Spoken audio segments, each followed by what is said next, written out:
Not necessarily the series, Ooh. but at least a game. You got your map. I never expected this. Yeah, I didn't either. That's why I said it was something crazy. But yeah, they've actually decided to go to Blade's Edge, which is crazy. Do you guys have any idea of why they might have chosen that? When you're 2-0 down, you have to change something up, right? Jukes. I think this is the shaman the jukes. Map. Maybe. Of course, you can jump over the pillar and jump back up with the map. It's a new talent for Shaman's Gust of Wind. We saw it at the end of that match where Schottky was jumping away. What you can do as a pro move as a Shaman on this map is you jump off the bridge to make it look like you're falling, turn your character around, Gust of Wind back onto the bridge, and your opponents fall you off. It's a juke, right? You're juking them off the side. It could be a way that he could save himself. I think that's a clever move. Maybe we see some flashy plays from Longzhu Gaming. Yep, I mean, the question will be, of course, if Panda Global are going to fall for that. If they fall for it, yeah. Like Jax, he's quite a good rogue. I'm not sure if he's going to fall for that, but certainly, like you say, you just need to come up with these little things. You're 2-0 down. The standard is not going to work in this matchup. I would love to see, like, if they have anything else prepared, I'd love to see them just try it. You know, maybe they want to hide it for another series though, because of course, this is kind of maybe the, or if not one of the strongest Rogue Mages in the entire tournament. Rogue Mage is clearly a very difficult matchup for the WMS. Maybe they're thinking of hiding stuff going into future series, because of course they won't be out of it if they lose this one. Yeah, it looks like they are going to stick with that same composition, going with the Rogue Mage once again. And I think that's a really good call, like you were saying, like, don't give the other opponents that you'll be facing, they have to feel really confident that they're going to win this series. I'm just going to be straight and honest. There is a very small chance that Panda Global does not move off from this series. So it makes absolute sense for them to stick to just that one composition and not give their future opponents any idea of what other comps they might be playing.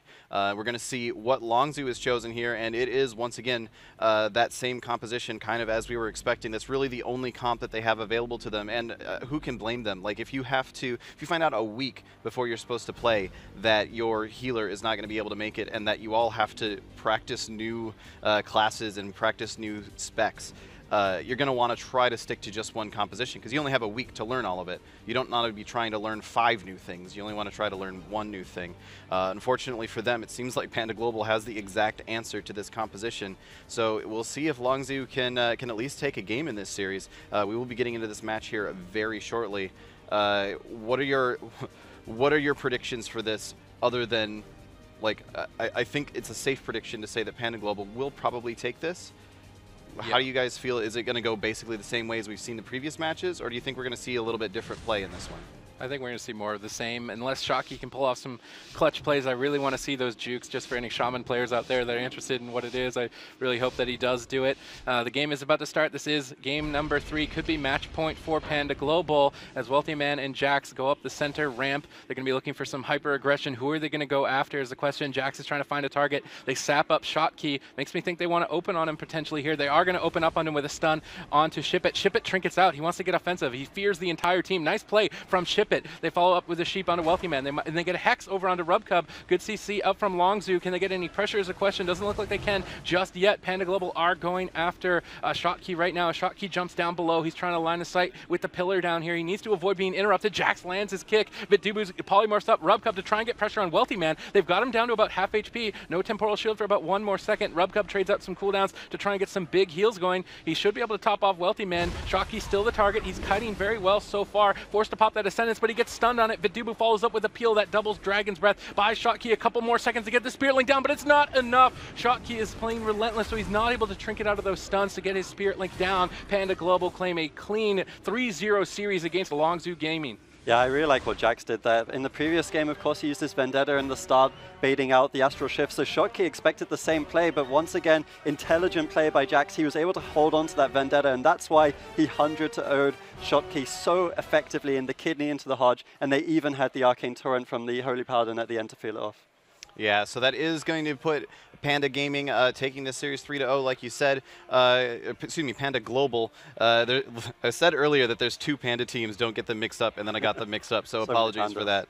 Yeah, there's just a ton of Pandas here. And look at this. Look at the sportsmanship coming out of those guys. You were seeing just a second ago. They said, okay, yeah, we won 3-0. But we recognize that a big part of that was the severe disadvantage that that team was put at. So they just walked over, shook their hands, said, good game, sorry about your situation, etc. Really, really just impressed with Panda Global right now.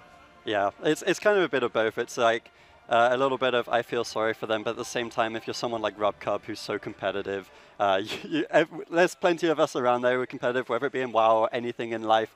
You're just so happy when you get that free win. It's a confidence boost. It's your first game on stage. They go into their next series against NG Blue. And one of the great things for Panda Global now is they saw so much from NG Blue. They saw DK Rogue, they saw Shadow, they saw RM Paladin. They have a lot of information to work with, whereas they've only shown one comp, and at that, all they've really shown is how dominant they are at that composition, which, if anything, is a little unnerving for Northern Gaming. Yep. Yeah. So we do have Rich down on the stage to actually have a little chat with RubCub and get his thoughts on how that series went down. Rich, how you feeling? I'm feeling great. I'm here with RubCub, one of the loudest healers in the world and the winner of that last series. Now, you've been playing the Pally and just the Pally. It's really kind of been your focus. Do you feel like you have an advantage now because kind of your main class is one of the strongest in this tournament?